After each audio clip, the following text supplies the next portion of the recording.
Hello and welcome to the latest episode of the Clash of the Reds podcast.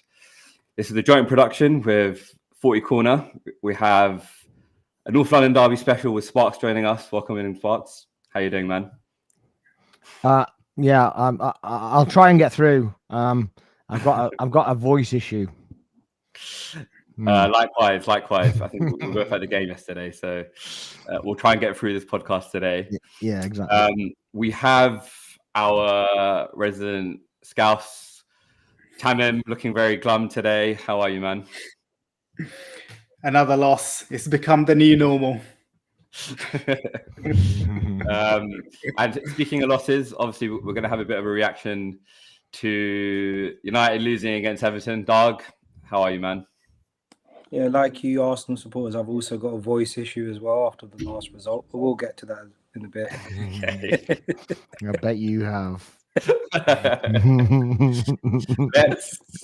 Let's start with a little bit of instant reaction to what we just witnessed with United versus Everton. I only watched the first half, but that's probably just enough of the action to kind of go through the main talking points with. There was action. Say against Sparx. There was action. Question mark. Well, Idrissa Gana Gueye wanted to do something to Keane, which deserves a bit of talking about, actually. What was your take on the sending off? Let's start with you, Sparx. Like, did you think it was a sending off? Do you think it was a red? Do you think it was worthy of him being sent off? No, it's never red in this world. A yellow card would have sufficed. Talking to, just cut it out. Literally, between teammates as well. It's not as if they're having a massive brawl in the pitch or anything. He just kind of lashed out and kind of caught him. Maybe did a bit of action that it was deliberate, but it wasn't. It wasn't aggressive as such. So I think a yellow card would have done, and in that case maybe Man United have won. Interesting. Yeah, I just think it made them up for it, and I just think that they played a completely different game. Yeah, it's so the rules. Oh, they were, like, Sky Sports were very keen to put on the rules of what could happen if you strike an opponent in the face. Was the force negligible? Is the question. I saw a tweet from AF Camden making a reference to the Mikel Merino elbow in the head that Dan Ballard delivered to him, which was much more forceful and wasn't even given as a foul. Here we are. Dog, what were your thoughts on the red card incident? I mean, it was a nice distraction from the fact that we can beat a team that has 11 players, but we can't beat a team that has 10 players. So, I couldn't care, quite frankly. All it does is just mask how bad we were in this game.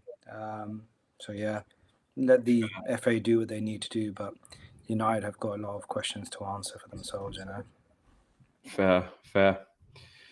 Can I just add that Neville was on the commentary and he basically said that it's a red card, so it can't be reviewed. No, Mr. Neville, that's a yellow card that can't be reviewed. A red can be reviewed. That's exactly in the rules of VAR specification of what it can review. We wanted to review yellow cards. It can't. Exactly. I mean, it doesn't take away from the fact that we bloody lost 1-0 to Everton. I'm still. Yeah, I know. We'll get to that though. Yeah. Oh no. We'll get to it now. We don't need to talk about it later. It's fine. We'll focus on the North London derby. Thank you. No. I've got voice for you guys. Well, we all witnessed the live bullying that happened last week when it was two United guys, two Liverpool guys bullying up on this poor goon over here. So now I've actually got some backup today. So thank you very much. This isn't a bogey. It's the world's smallest violin. Yeah. You need to play that for yourself, though. You know what I mean? Yeah, very true. Speaking of which, though, like Keane and Dewsbury Hall, take a bow, son, man. What a shot! What a goal to kind of win that for Everton. Like, absolutely class. Like, he had a lot to do from outside the box to get that in. So super impressed with that goal.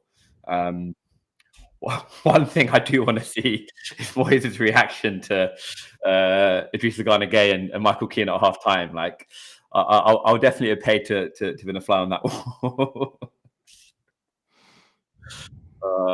Tammy, what are your thoughts on that game? I didn't watch it, bro. So my opinion, has no substance. But I just saw the final scoreline, and I thought 1-0 to Everton, 10 men. Damn. I thought that United were maybe looking better this season, so I was possibly expecting a victory for United. But I mean, Everton have been pretty good, pretty solid as well this year, even with the red card. I mean, it can make teams sit back, I imagine, a bit more. So probably harder actually for United to get a goal. So surprised, not so surprised with the result. To me, dreams of only getting beat 1-0. Yeah, I mean, it would be an improvement right now. It would be. It would be. As I said, it's the new normal. Oh dear.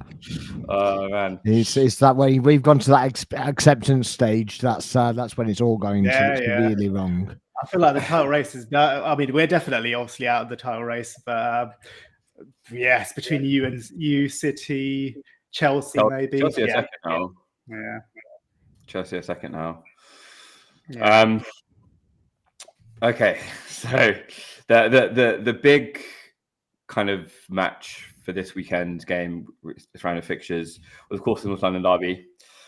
I think I was on your stream last week, Sparx, and I mentioned I always absolutely brick it when it comes to this game. One because I have my mum next to me, sitting there waiting to kind of give me if Spurs happened to get something. Luckily, again, that didn't happen yesterday. What are your thoughts? I mean, it was a battering, wasn't it? It was an absolute battering, and none of us really expect that. You went for a 2-1 on my channel, and I went for a 2-0. And I did say that those two goals, I'd be quite happy if both of them were before half time. And I was kind of right with that bit, but wrong about the rest of it. So, happily wrong, you know what I mean? Because it's just nice to get through that game without a heart attack or 3 heart attacks or whatever. So, Yeah. I mean, my age, you can't be doing heart attacks every 2 minutes. Richarlison's kind of won the goal, if you want to call it that. Did put a bit of a span in the works, but even after that, like my thoughts from then on was like, we don't score that third. Eze doesn't get his hat trick if Richarlison doesn't get that goal. So yeah, I'm not sure. I think he could have had 6, couldn't he? Quite easily, to be honest. And I think he was a bit hit and miss. I think Saka was brilliant. He was kind of everything was got like pre-assist under the radar stuff. So yeah, he didn't actually stat, but and everybody's ripping into him because of that. But he's not playing selfishly. He's playing for the team. Over the right-hand side, I thought they stretched the team really well, and over the left-hand side, it seems to work as well. So ideal, really. But I was quality personnel all over the pitch. So we're just different gravy this season, and long may it continue. Yeah, I totally agree. I was super impressed with Become Marino. His dropping in. Nkapie as well. The little chipped ball to Trossard for the first goal. I just thought was so clutch, so class. And Nkapie just looked seamless. Obviously, he's not Gabriel, so he's gonna look slightly different. But he had that same aggression, that same technical quality to play out from the back. Again, Spurs didn't offer much going forward to kind of worry us too much. But Mikel Arteta was very, very keen to praise him and big up his efforts in his press conference. He played in internationals, so both the internationals as well, Yeah. didn't he? So it's quite good that he was able to do that, especially so close after having an injury as well. So it was like, well, he's got a full game out of him, more or less, and yeah, he just. I mean, he's not a cheap defender, so he should be able to do the job. He was brought in to do the job. So I believe Liverpool were looking at him as well, weren't they, in Capier? Yeah, there was some rumours there, but never materialised. Yeah, I wish we did, and look into other defenders as well. Be part of our issues. Yeah, you definitely should have done something with instead of just going either pay up with Gahey in the first place or go somewhere else, because obviously it's taking time to get replaced. Definitely. Obviously, I was a bit worried especially when I came to your stream, Sparx, last week about Calafiori. Of course, it was just Arteta playing his usual mind games. I think pre-match. I told you he was fine, didn't I? Yeah. told you nothing wrong with him. Yeah. But yeah, that left-hand side looked really, really good. And obviously the man who is kind of the man of the moment, Eberechi Eze, literally just won all of our hearts. The next time there's a tifo display, there'll definitely be a tifo of him covering his mouth. That was quite funny though. Everybody's go, oh yeah, he's laughing at us and this, that, and the other. But he does it with everybody. To be fair, it's one of his traits. It's one of his celebrations. He did it at Palace. It's not a new thing. I just think he just likes to mix it up. Yeah, for sure.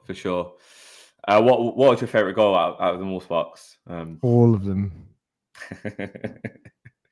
I don't have a favorite. I celebrated every single one like it was the first one, and actually, I think my favorite goal is the Trossard goal. The Trossard goal. Because I think it was well constructed, and we've all basically criticised Marino for not having that creative spark, and he had the creative spark. Yeah, the creative spark. So I think he has to get the credit for it. It was my favourite goal. It was, but because of Marino and because of Trossard. I love the little pivot as well, because he used to do that at Brighton a lot, and I haven't seen it enough at Arsenal, to be honest. Yeah, and that darting run, like Freddie Ljungberg-esque. It was just class. It was quality. It was funny because from our angle of the pitch, so we're directly in line with the lino and from where Trossard was. So my brother just didn't celebrate.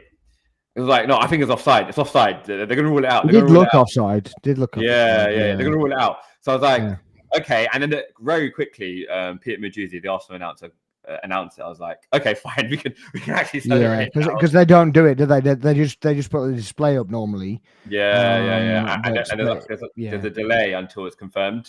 Yeah. It was nice to get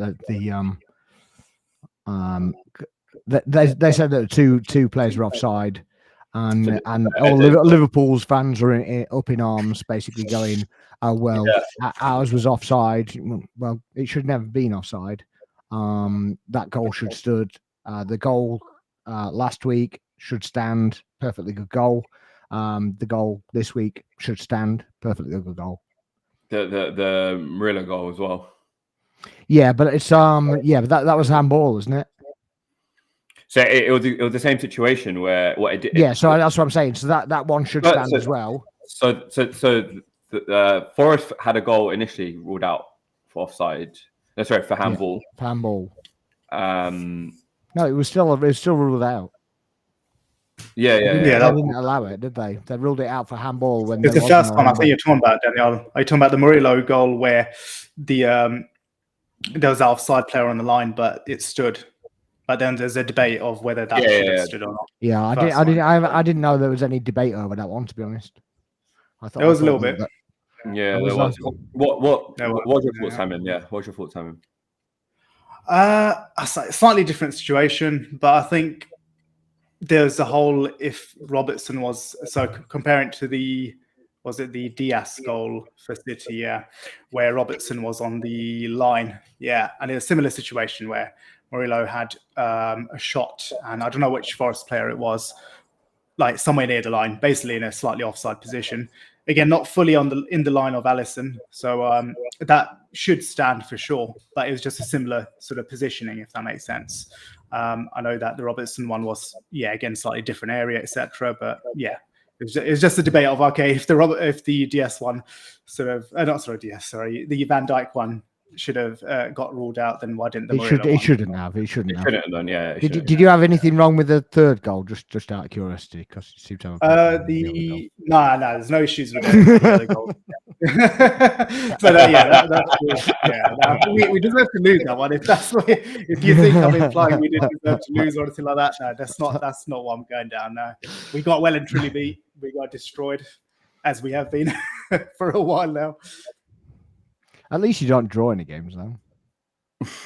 Yeah, I mean, it's 1 point though. Come on, we need to get that point. But this is the point. I had this conversation last week, and at the time, they're basically everybody's going right. Okay, well, at least you go for it. So you either win or lose, right? So you either gain 3 points or you lose them all. And you're like, well, okay, well, that's fair enough. Yeah, I can kind of buy that, right?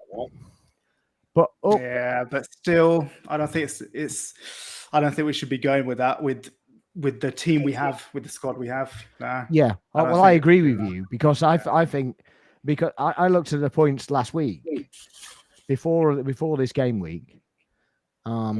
Basically, if you had converted 2 of those losses into draws, you'd have been 4th. That's how tight the league is. Yeah. I mean, Man United with a win today go 5th. If they're winning by 3, then they can go 4th.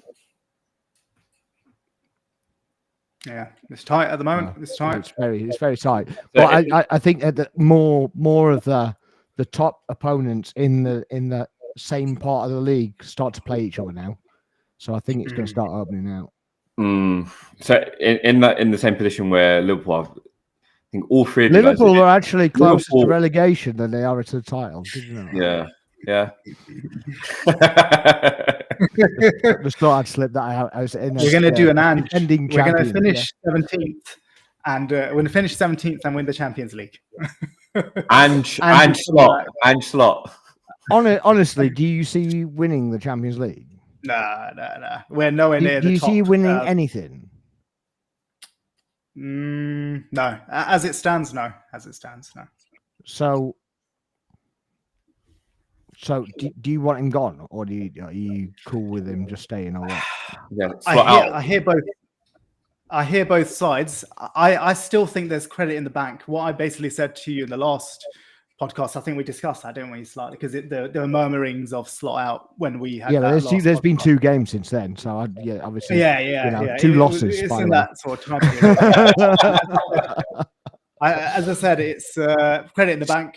I think there's credit in the bank. You got to give him time to at least, show whether he can fix it or not, just purely because of the league win last year.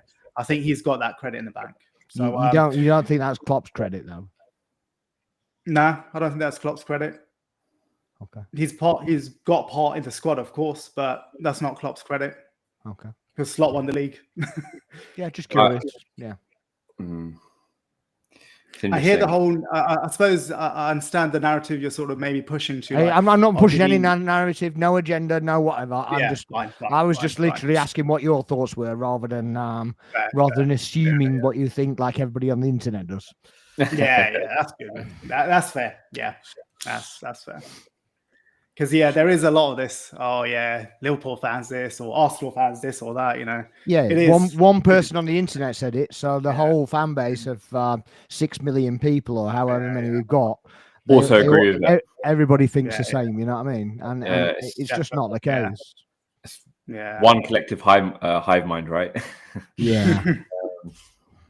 It just baffles me, and I would say as well that some teams are kind of they have narratives pushed on them a lot more than others. Yeah. So Mo, hi there, Mo. Arnie Slot or Arnie Slop? I don't think we need to discuss that. We at the moment we know the answer. Yeah. For now. Yeah, that's going to take the stream in a different direction, I think.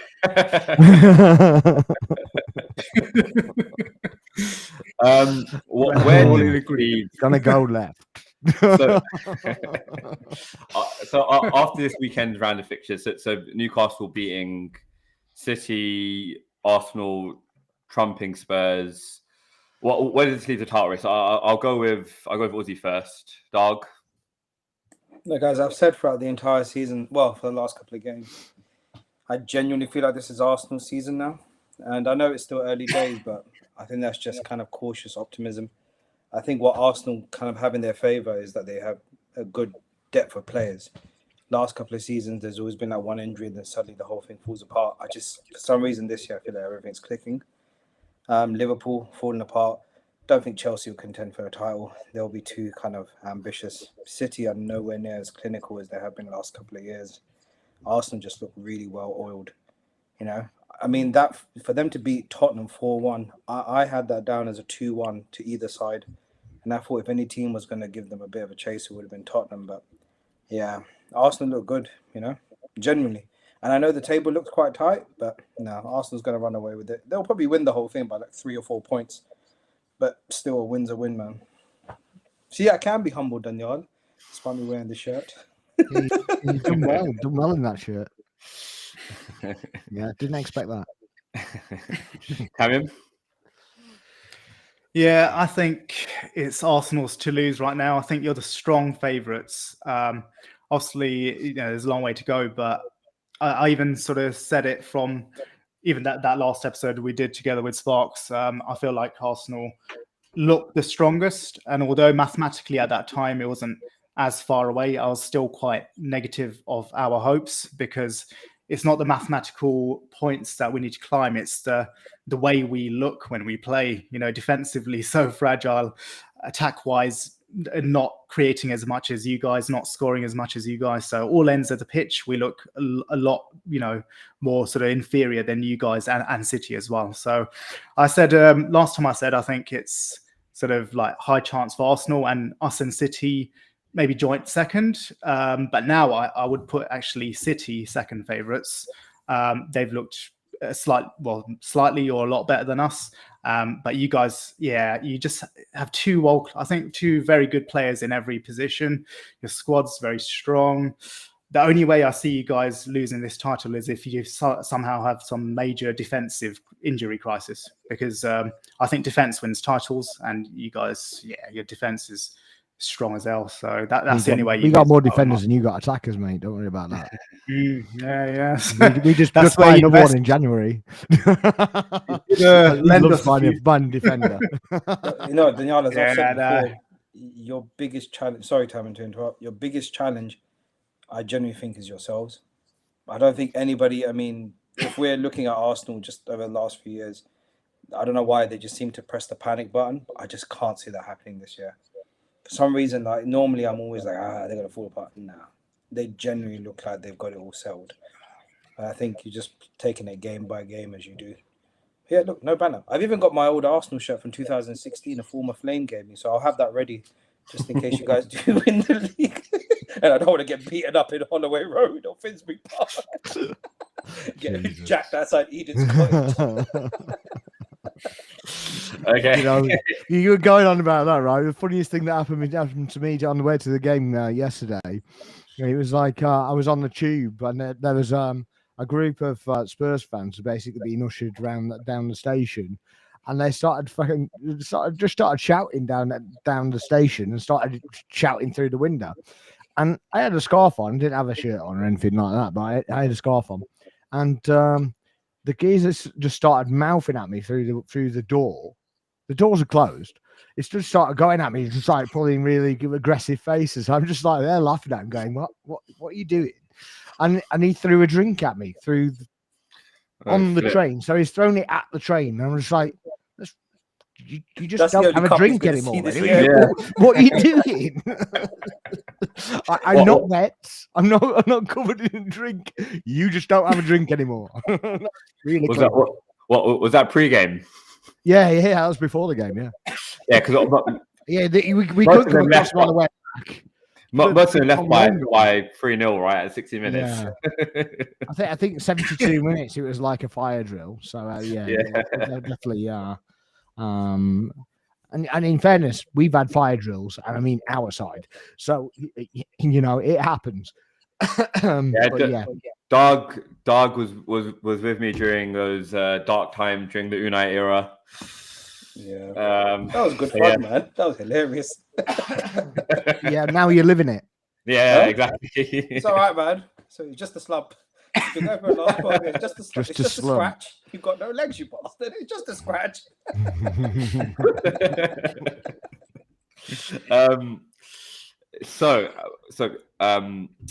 Doug made an interesting question, which was kind of leveled at Liverpool last season. Can Arsenal only win the league because City and Liverpool have fallen off? So that was kind of the accusation leveled at Liverpool last year. What were your thoughts on that, Tamim? Can we only win the league because two other good teams have fallen off?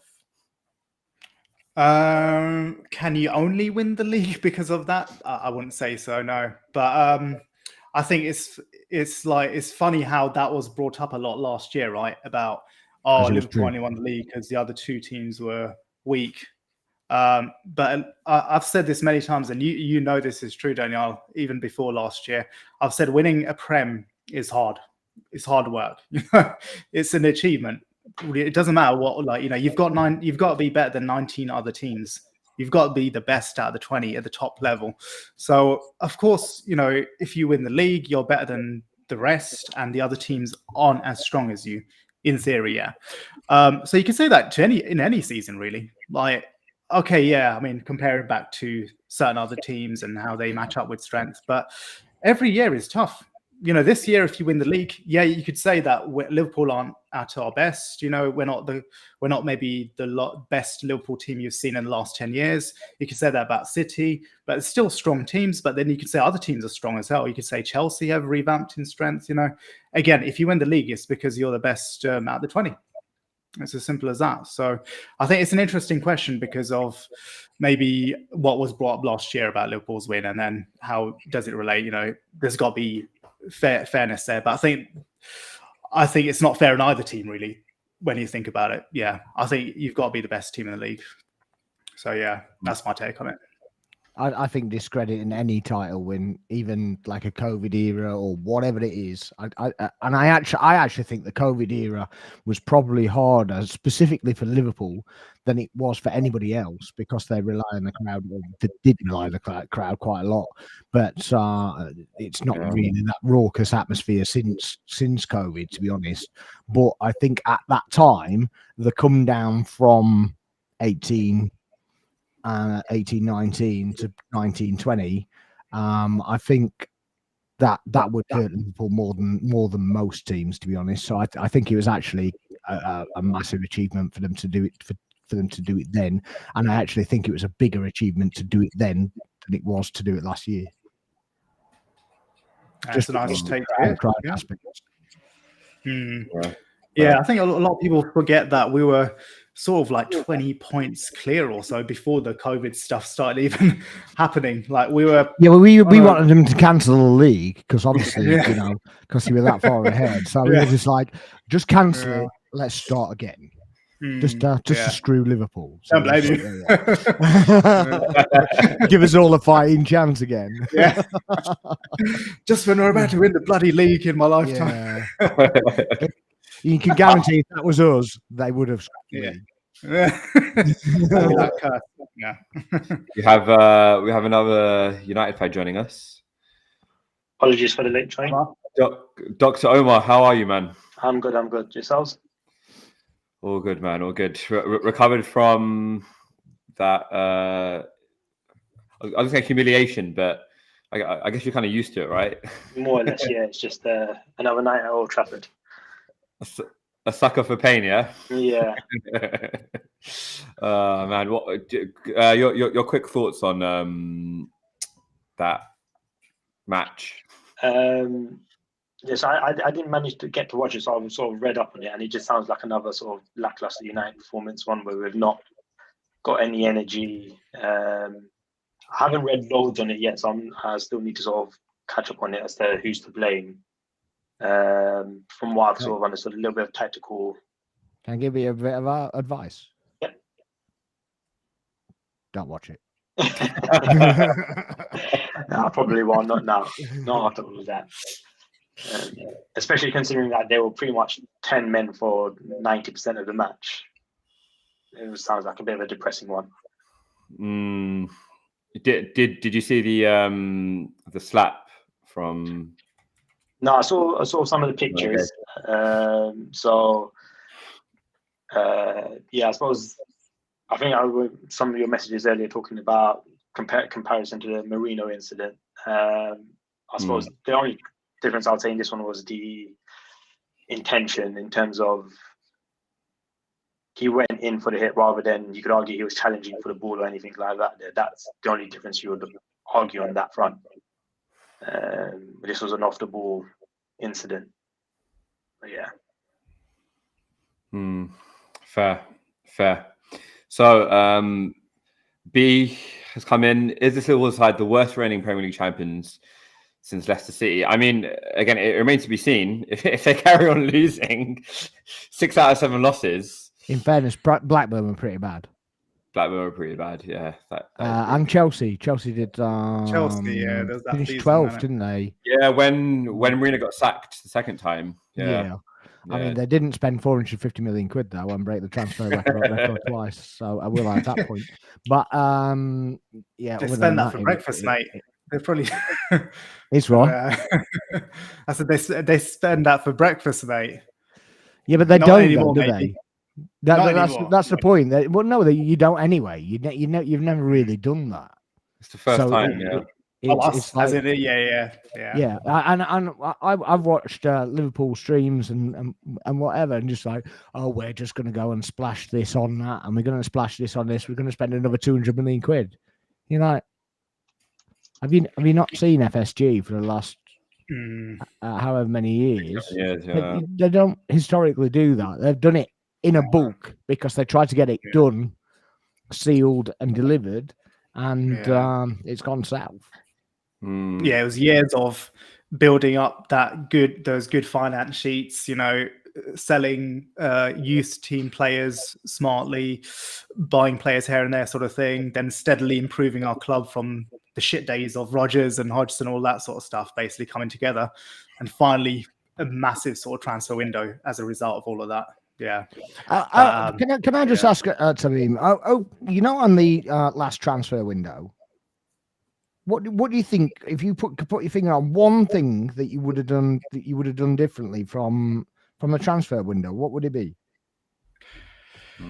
I was debating. Actually, I was thinking of that actually, and if you got more than one, grade them.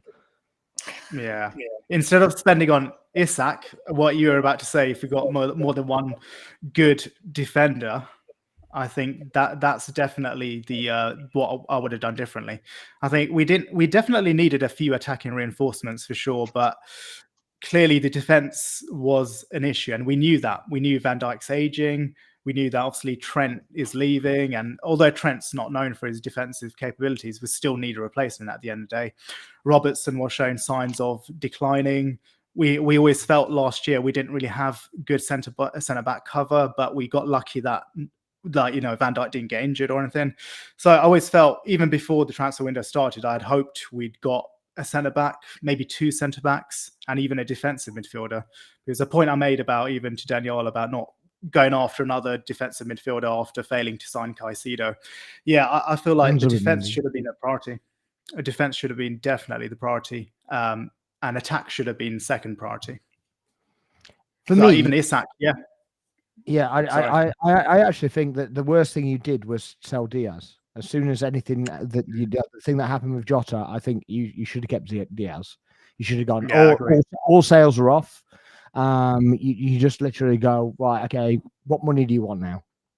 They should literally have just done that, because you were never going to bring anybody in to replace go ahead of Gakpo. It was never going to happen. So it was like, well, for me, that is a travesty, because I get the Trent thing.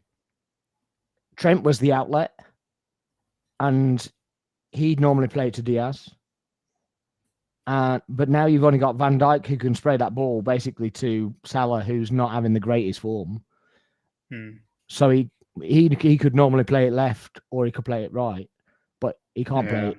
He can only play it to Salah. So it literally gets teams can do to Salah what they do to Saka, and basically double up on him and basically give him no outlet, and he can't get past.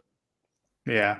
So he has that weird dribble anyway, doesn't he? It's not really a dribble, is it? It's just like I don't know. It's like a ballerina kind of running.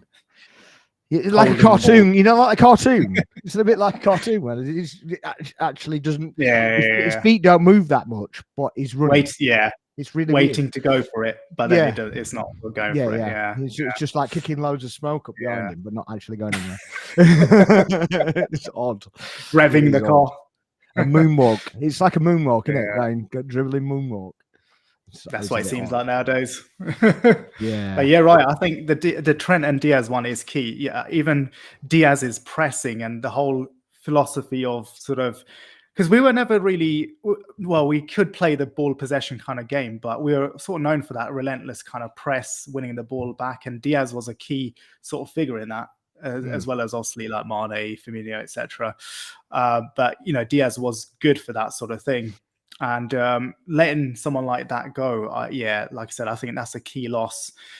I think we became a bit too excited about maybe, like, obviously previous good sales with like past players, youth players. And I think when Michael Edwards came back and Klopp left, I don't think Klopp would have let that many players leave, in my opinion. I think he valued sort of team bond, and part of keeping a team bond is trying to keep the same sort of team for many seasons and only letting a few people go here and there. I don't think. I think that's why he left, though. Yeah. I think that's why he left, because they had the plans to literally just chunk it all out and then chop and change it all in one thing, and he didn't want to do it. It's a good question. A good possible reason. I think a good because that's the Pep style. That's the Pep style of doing things, but it's not a Klopp style of doing things. No. It's very, very methodical rather than just get them all out, get them all in. Definitely. And that's why Edwards left in the first place, because I think they clashed over what they wanted. Like Edwards wanted data-based approaches, get rid of Henderson a year earlier, etc. And Klopp clashed with them a lot. And they had different philosophies. And there's no coincidence of Edwards coming back and then Klopp leaving that end of the season. Again, different philosophies. Yeah. So that was a good question. Yeah, good point. I had a theory, which I think Tamim felt quite strongly about. And let me finish, Tamim. Let me kind of really articulate my point, and then I'll let you come in with a bit of a rebuttal. So, did Liverpool's decline begin in February from last season? So my initial prediction last year was that Arsenal would basically walk the league last year after our 89-point finish, and Liverpool were the team in transition. Liverpool would end up struggling after losing Jurgen Klopp. I thought Salah's aging, Van Dijk is aging. Turns out my predictions are probably maybe a year out or possibly 6 months out. So when I look back at Liverpool's results, before the League Cup final loss, so Liverpool lost the League Cup final quite convincingly to Newcastle. We can see that there was the Plymouth Argyle loss, which you quite correctly said that it was a B team, which fine, Slot was within his rights to prioritise the league at that moment. But before the league was wrapped up, Liverpool drew against Everton on the 12th of February. They drew against Villa on the 19th of February. Before the league was wrapped up, they also lost 3-2 against Fulham. And that's not including the loss against PSG, which you were very, very well played off the park essentially during that game, Tamim. Like, I know it went to penalties, but PSG really should have been out of sight in that first game. So I think the decline probably started from last season, and then even going to after you did win the league.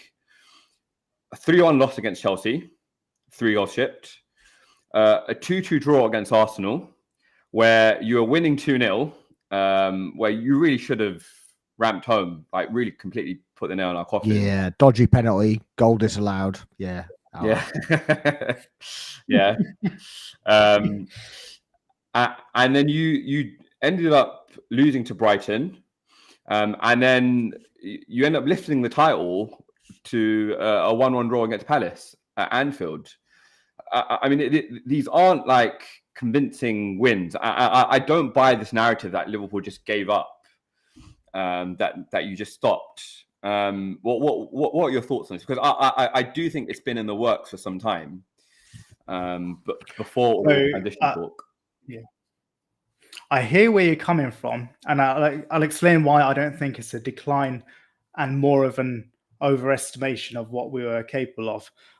Well, firstly, so I think linking this year and last year, I personally don't think there's too much of a link. There is, yeah, of course, with obviously the old-timer players, but I think this season is very different to last season. I think the decline happening this season isn't the same exact continuation of last year.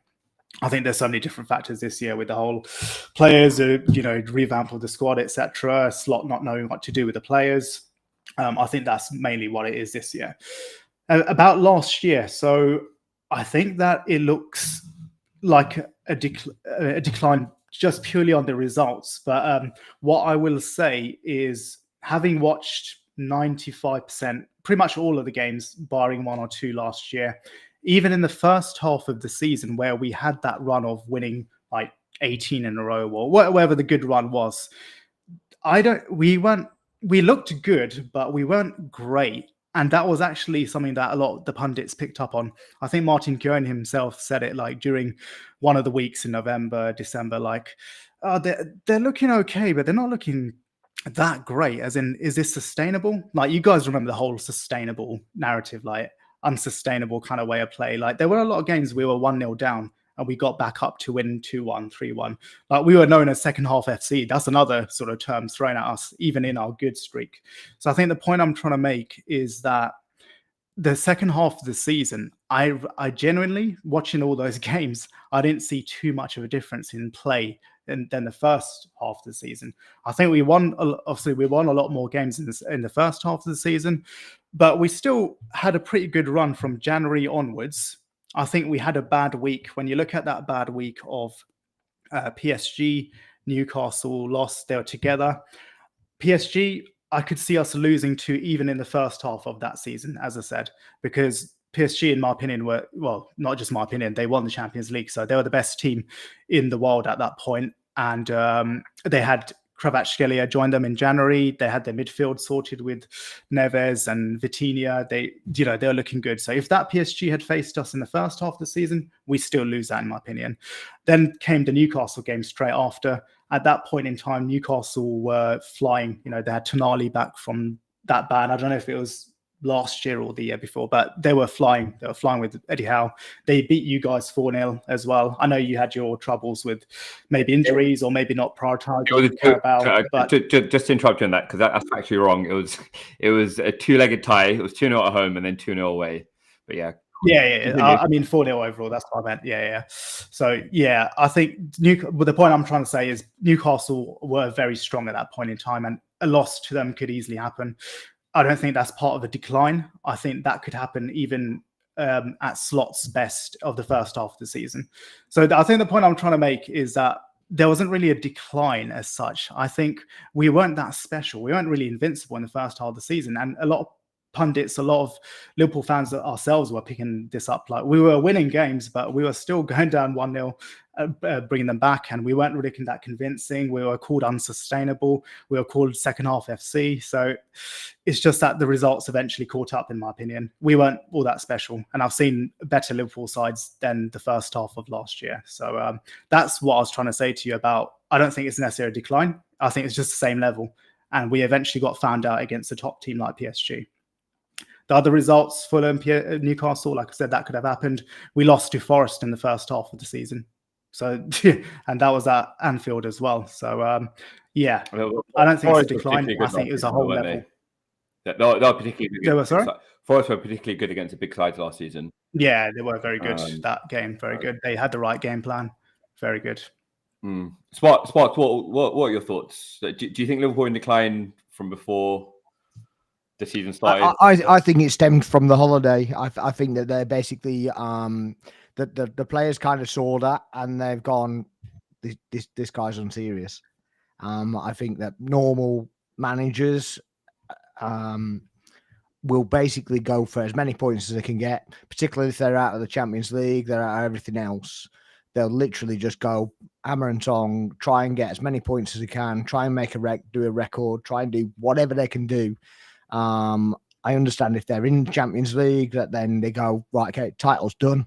They're going to do the same as Arsenal. Arsenal aren't going to do anything anyway because they're going to do the same thing.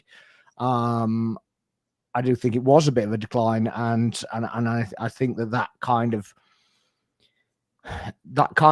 drop off. Your players like Salah, whatever, he wanted his record.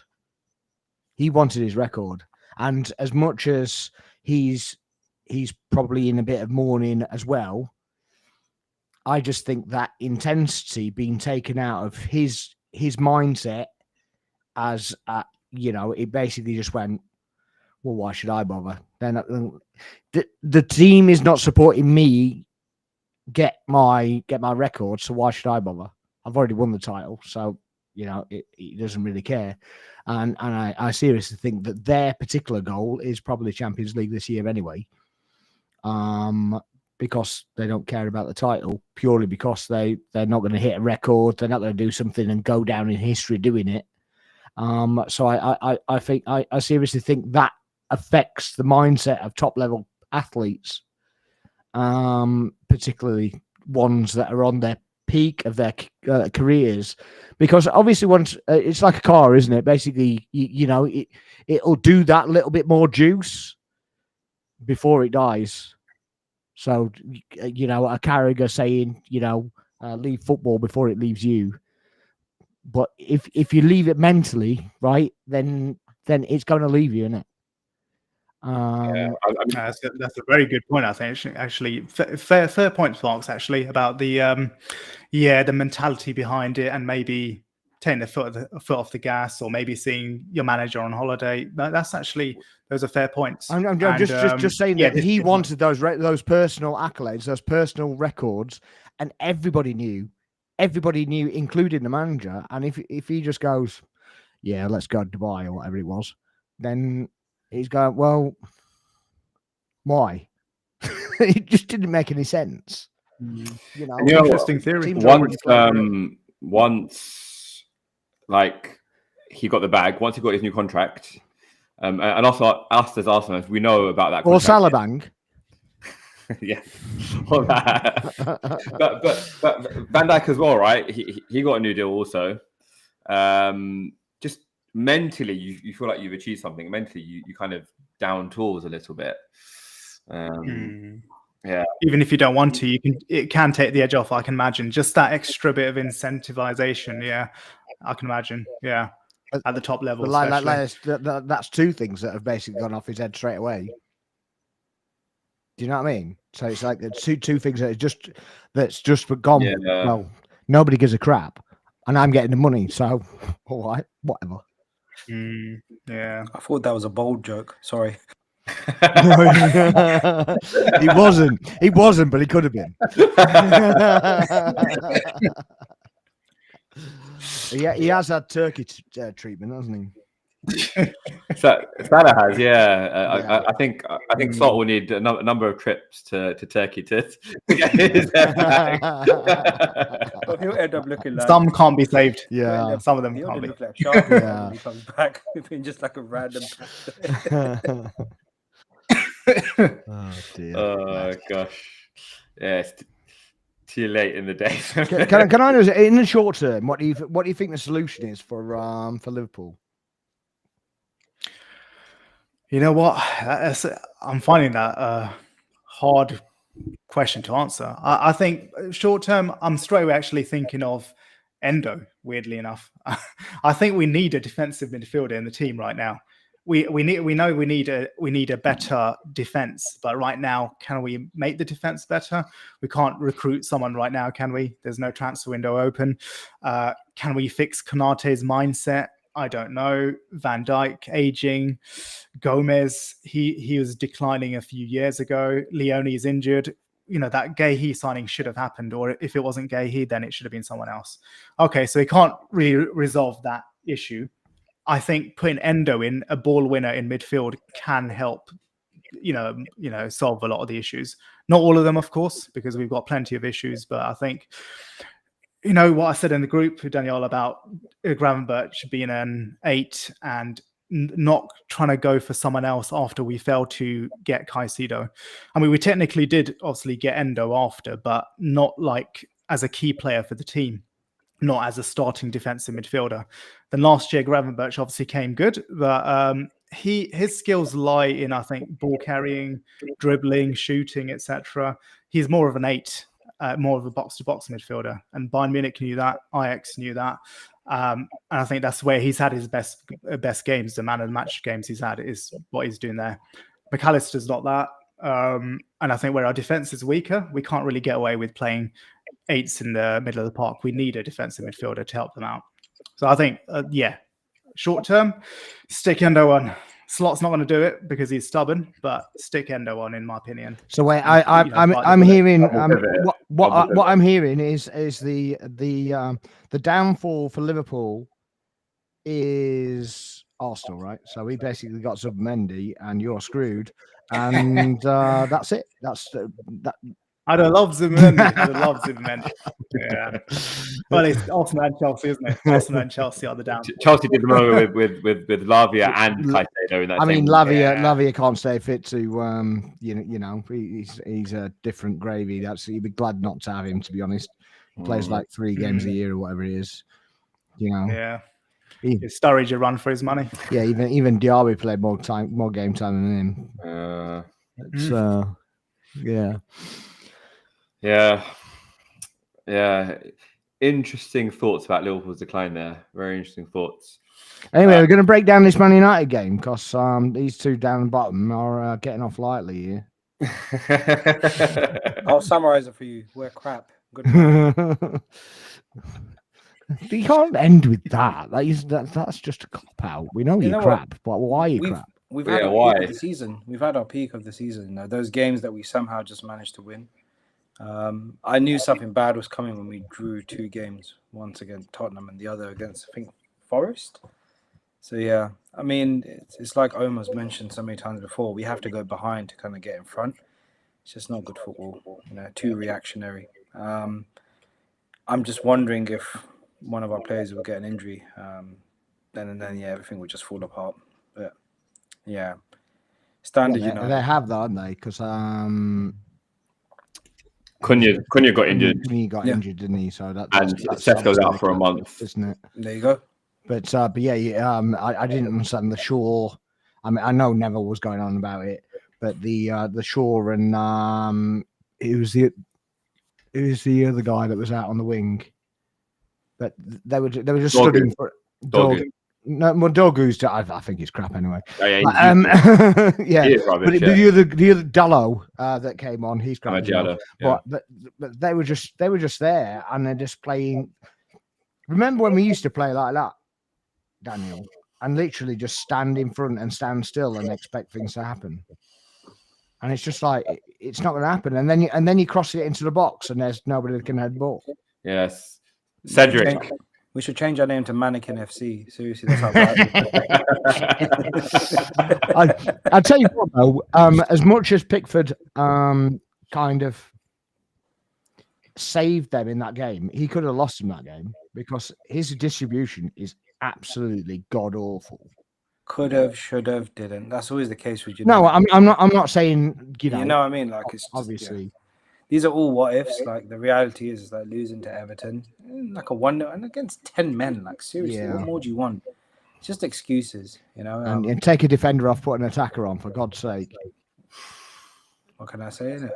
Mannequin FC. Wait, no, that's the opposite. Of who's your next round? Who are you playing next? I have no idea, bro. Honestly, What do you know? Forget. Me, bro. Yeah, he's trying to forget who he is. He's like, bro, he's ordering a West just Ham. checking the fixture list now. We've got Palace, Crystal Palace away, so we'll probably lose that. Easy, 3-1, 2-1. Easy. Tough match. Yeah, we'll lose that, man. They're a well-organized team, and we are not. So, the thing is, it's typical Man United, though, isn't it? They won't, they just won't turn up for the game against Everton. And go and win that 3-0. Yeah. What against Palace? Yeah. It's just crazy. They're quite a Jekyll and Hyde team, right? Yeah. But that's it's very similar to what we went through. Literally, the players aren't good enough, and some games they'll turn up, and some games they won't. And I think Chelsea are very similar to that. To be honest, I think they're very similar to that. And they literally just go, they get up for the big games, they get up for the derbies and whatever, and then they forget the underlings, as it were. Yeah. Well, we saw when they got beaten by Sunderland, right? Yeah. At home. Yeah. You guys still have a plan. This is the problem. United's gone through all these managers. It's 12 years. Like, at least you guys over the past few years, since COVID, you can see that, okay, there's actually a structure in place. But with United, it's like, oh, we've won a couple of games, United are back. Yeah. And then all of a sudden it's like, okay, they're on their back, you know, like, oh, what's going on? Like, it's flip-flop FC, you know, they're always changing, man. Yeah. I mean, we've got as a backup. Yeah. I mean, at least you know you might win a game. It's just a bit odd, isn't it? Because it's just like, well, you do everything right. And I mean, Casemiro, right, is a typical example of a United player, right? Because he turns up in one game and he can be unbeatable. But then the next 4 games, he's just like, yeah, what am I doing here? Yeah, exactly. Attendance allowance for him, man. I'm telling you, he just shows up to get a state pension, man. He doesn't if he doesn't show up, man, the government will be after him saying, claw back in it. That's why I think the international break came at the wrong time, because he was in form. We were showing some sort of consistency to sort of knock that all back. What's happening with Xerxes now? Because he's not good enough either, is he? No. And you spent £50 million on him as well. Sorry? You spent £50 million on Xerxes. Like, he wasn't cheap. No. This is you right now, isn't it? You're just stirring the cup. He's not been given that consistency to perform. He's always been in and out of the team, and it does take a few games to build up a momentum. Yeah. Hopefully he'll get that opportunity now that Sesko's injured, but whether he takes that opportunity, I don't know. I don't think he will. Yeah, I do think that Amorim.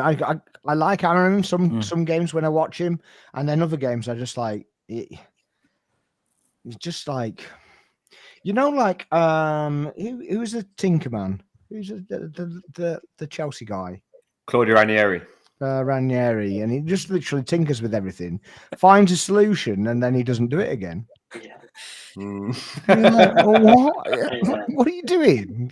You found that worked, and then you decide not to use it. You're just like, well, are you really you think that they found out, they discovered what you do, so you just don't do it anymore, right? And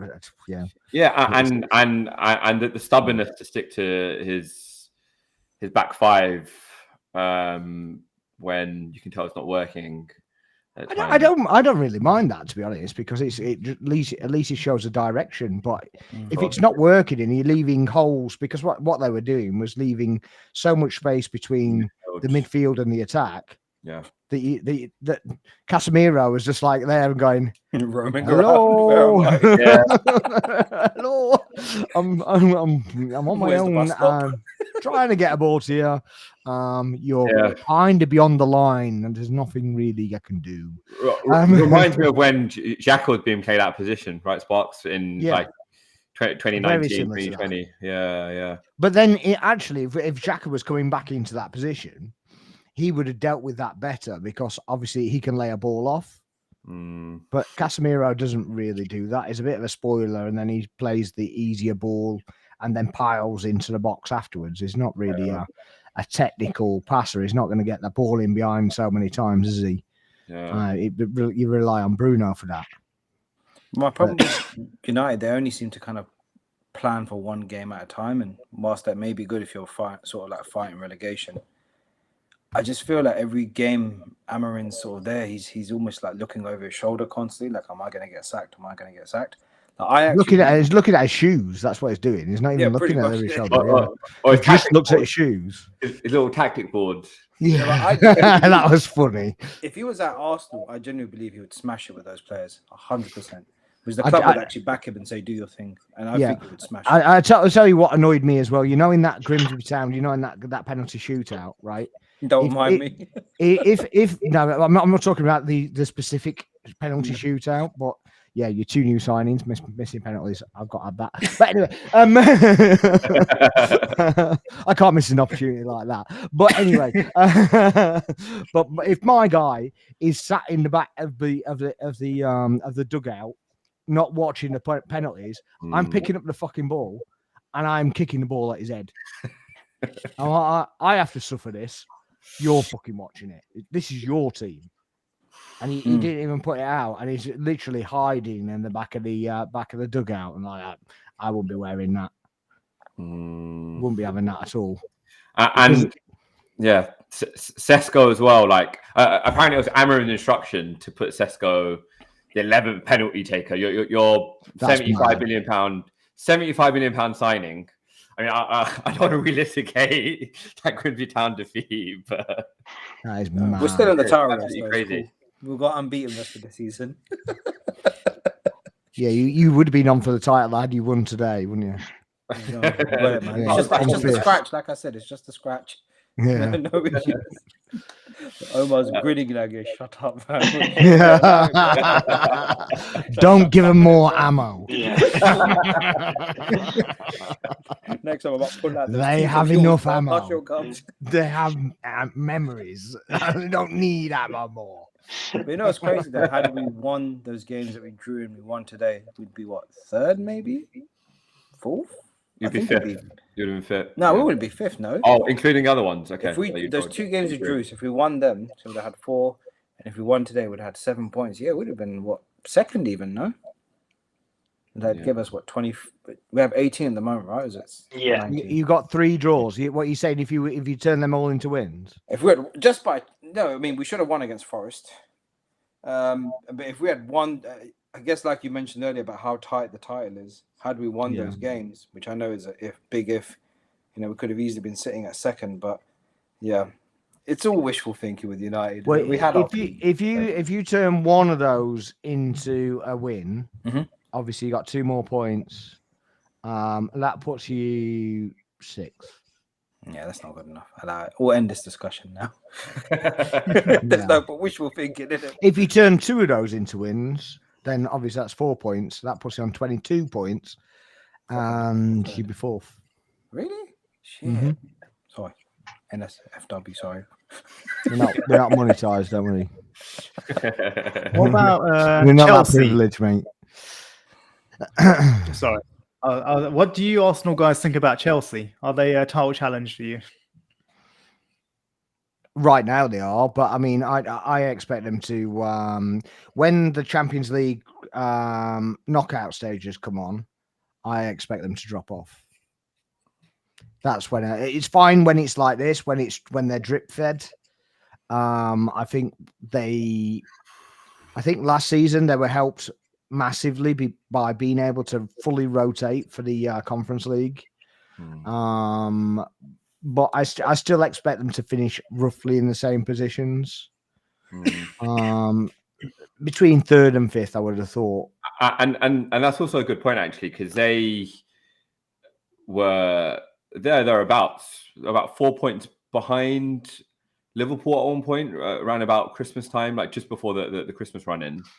And then, literally as soon as FA Cup came along, the knockout stage of the Conference League came about, they dropped off quite massively.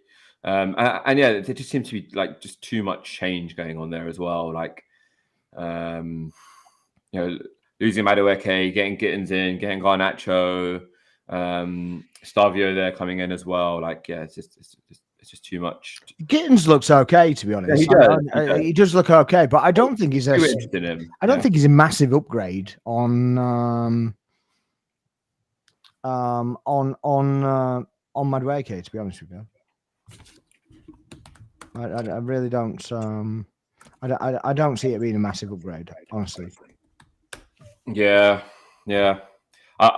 I saw an argument about Stavio being the replacement for Madueke. Like they had to make room for him, hence why they sold Madueke. But I think they needed somebody on the left, didn't they? They wanted somebody to play left rather than somebody on the right, because they've got the right covered. Obviously, Estevao's playing right, and Neto can play left as well. So obviously you can do that. And then who else has got on the left? Got Garnacho now. Garnacho, you got it. I think.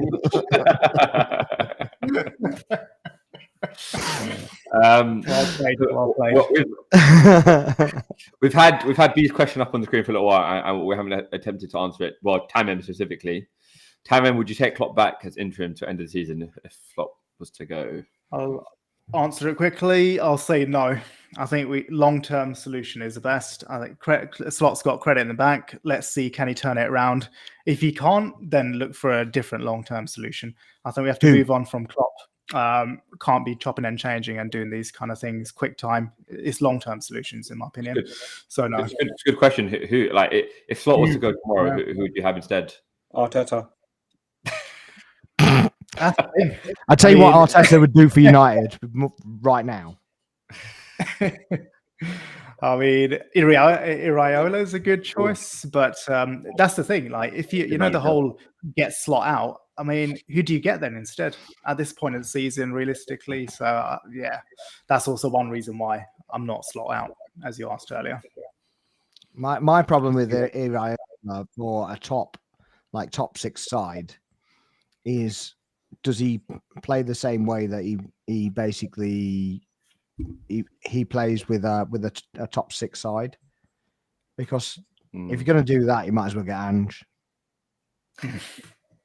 I'm not joking either, because they do the same thing. They're literally high line. I mean, how they played against City is an absolute travesty. It really is. It was. You're like, it was suicide, wasn't it? Yeah. You just, what are you doing? Just sit back, 10 yards back, come back 10 yards, and play round Haaland. Don't play gung ho for whatever. But yeah. I just want to hear him say, "Welcome to the cop, mate." That's not even the funniest one I've got. Honestly. Go on. Yeah. Oh God. You're not gonna like this, Tamim.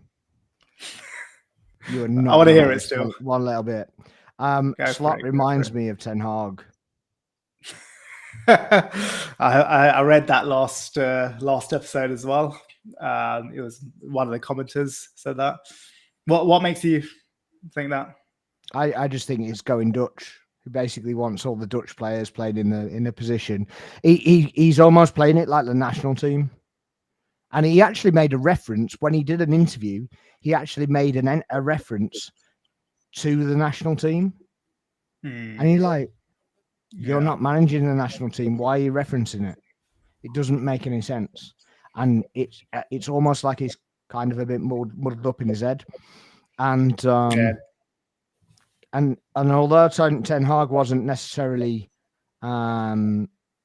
managing the national team, he was very, my player, Dutch player, do whatever. Yeah, could be referencing Van Hall as well. Actually, it was very similar to him as well. Really good point. Really good point. Yeah. No, I have heard this from a few Liverpool fans as well, and even myself. Like, you've probably seen some of the chat around the first team and who should be playing, and Gakpo's name keeps coming up as a point of just not good enough, is he? Yeah, he isn't really. He's got the same thing: cut in, try and shoot, or cross. It works sometimes, and he does pop up with the odd goal here and there, but he's not good enough. And how he gets to the 90th minute still on the pitch for most of the games, it baffles me. And have you got anybody else to play his position now? Chiesa can play. You've got Rio. Rio is only 16, but he had a good debut against Newcastle. I know you don't want to throw a kid into it, but ultimately, and Chiesa is a gingerbread man. Yeah, but when he does come on, he's had a decent. He's not obviously set the world alight, but he's got. He doesn't play that often. That's why. Yeah, but I think on the eye test alone, like, I know he's coming in fresh, but he's looked better than Gakpo. And then also, there's a whole trying to get Isak into the team. And what about Ekitike and Isak? Ekitike on the left or Isak on the left? Why keep Gakpo on there? Why keep Ekitike on the bench when Ekitike scored for France, and then the next game Liverpool play, Ekitike is on the bench? Why can't Ekitike start and Gakpo not start? Isak's played left for Sweden as well, hasn't he? He has, exactly. So those two Gyökeres anyway. Yeah, he can play on the left. He did, I think, for Real Sociedad as well. Yeah. So there is room for both of them. No room for Gakpo. I don't mind him, but no, I think, yeah. That as you mentioned about the Dutch connection and the whole, I think there's a part in that with Gakpo.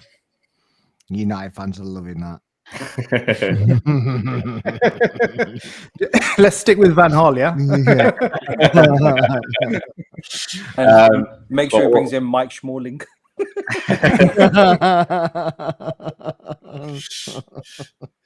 We've been going a good hour and a bit now. I think we should just go into midweek very, very quickly. So Liverpool have PSV, I believe. I do expect them to, again, keep saying this every time. I do expect them to beat PSV, but let's see what are your hopes for that game, Tamim? Same thing as what you're saying, actually. I think I feel we'll get the victory, but it's going to be like 2-1 or something. That's my prediction. Arsenal have Bayern Munich and Man United have Emmerdale. To look forward to. I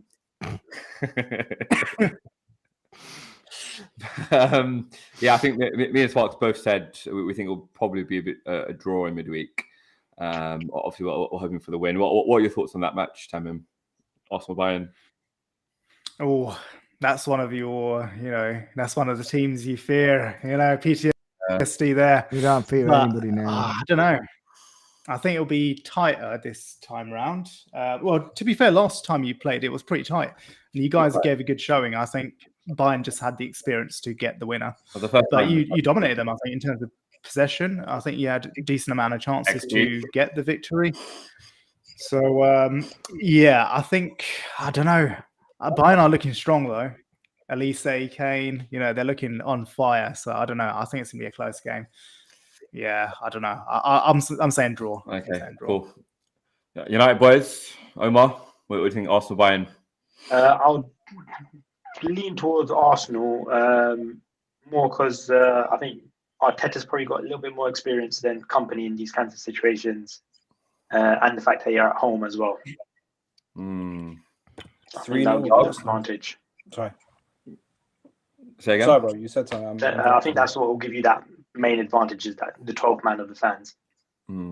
Fair. Doug? I think Arsenal win 3-0, 3-1. Legit. It's not the same Arsenal side that lost 10-2 in aggregate blood.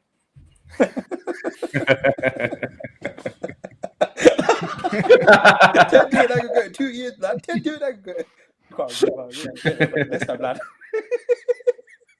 Why have I recited that, man? Let's fast forward to the weekend because it'll probably be a week until we next meet. Well, we mentioned Palace, Man United. United boys, did you both predict a loss? I am. Okay. 3-1 to Palace, I think. Yeah, they'll paste United. Bad. Omar? 2-0, I'd say. Yeah. Tamim? Palace United. Who's home? Palace. I'm going 2-1 Palace. Yeah, I think I'll go 2-1. Sparx? I'm escaping the norm. I think United will beat him. Ooh. I think that they'll see it as a big game and that they'll think that Everton wasn't acceptable. So I think they'll beat him. But I also think that if the sending off doesn't happen today, I think they win that game as well. Because I think the approach from Everton would have been different. Mm. They were playing well before the sending off happened, to be fair, but yeah, it's a good point. Yeah, so they tried to play through, and then they just went to a low block, like anybody would. But you won't hear anybody say anything about Everton playing a low block. But certain teams aren't allowed to do it. Yeah. Even in circumstances, they just get forgotten about. West Ham versus Liverpool is, I believe, your next fixture. United boys, your predictions? Liverpool should edge that one. I reckon they've got a point to prove now, so 2-0 Liverpool. Well, West Ham are home, by the way. Then I'll still say Liverpool will take the win. Was it like I know you have a split heart. One day it's Man United, next day it's West Ham United. Well, what's your what is this? They're both haram anyway, bro. They're supporting the Shaitan or Ham. You know what? I actually think Liverpool win 2-0. Yeah. Okay. Fair. Sparx? Well, I think Liverpool beat PSV 3-1 because I didn't say that one, but yeah, but only if they play the tactics that they want them to play. Yeah, I agree. Yeah, because that's another one that is. I don't expect them to concede. To be fair, no, I think they will concede. I think PSV they're not as good as they used to be, but they're still quick and they can cause problems. So I think they'll get a goal. West Ham, Liverpool. That's a hard one, man, because I think West Ham are coming back and they'll probably play. Well, they played Nuno style, wouldn't they? And then Slot definitely worked like that. I want to go 2-2. I was thinking the same, actually. I was thinking the same. Tamim. This will be more difficult than the PSV game for sure.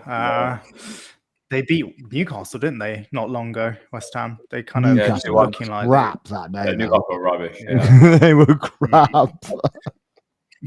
Really poor. Mind you, Liverpool still. To be fair. Yeah, that's the thing. I mean, that doesn't really help us, you know. 6 out of 7. Another team being yeah. I think we'll edge it, but it's going to be a very difficult one. We'll concede first. I'm going 2-1 to Liverpool. Okay, cool. Hoping.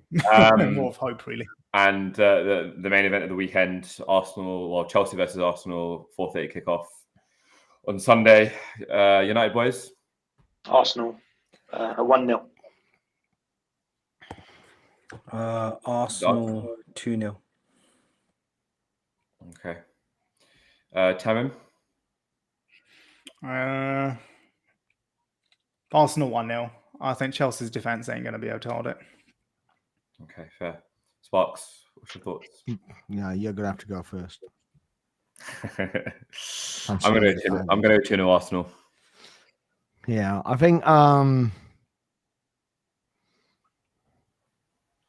3-1 because I think they're all right on defend on attack. I just don't think they can defend. Yeah, and I just need a goal. I need a goal breathing space, because otherwise I fucking out attack again.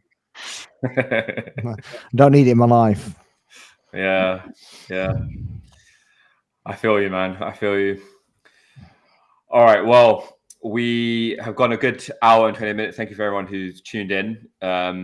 If you are still watching, please drop a like, a subscribe, drop some comments after if you're watching a rewatch. We will hopefully catch you after the next round of Premier League fixtures. Please drop a like to Sparx' channel as well, and a sub to his channel also. I'm Daniel. This is Clash of the Reds. Thank you, guys. We love you, and we'll see you next week. Thank you very much.